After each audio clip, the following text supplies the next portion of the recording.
With this new Tell Your Tale episode, I just have to say, I am so glad that the voice acting issues in Make Your Mark have been resolved. The characters sound great in this episode. I'm especially glad for Hitch, who came off as a distracted goofball in Make Your Mark, but he's back to his charismatic self in this episode. I will say I'm not sold on Izzy's voice still, but I do appreciate the way she was written in this episode, for both her bizarre antics and her surprisingly sincere gift. Also, the way she reacts positively when the others express disappointment.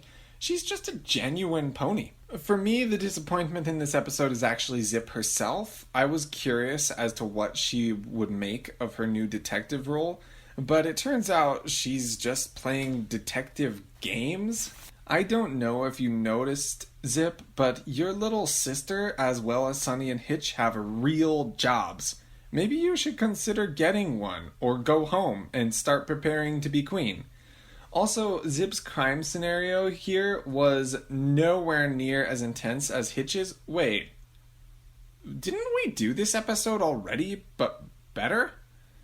I need to take a moment to express my satisfaction with the relationship between Zip and Pip. They're very different, and they bicker, but they're also closer than any of the other main five.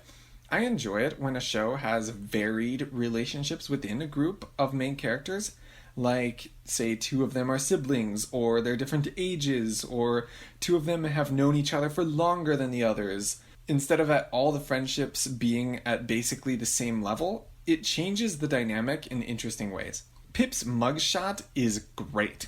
I noticed they didn't remove the stereotyped images of Pegasi and unicorns. Interesting. Oh, they finally explained these goggles.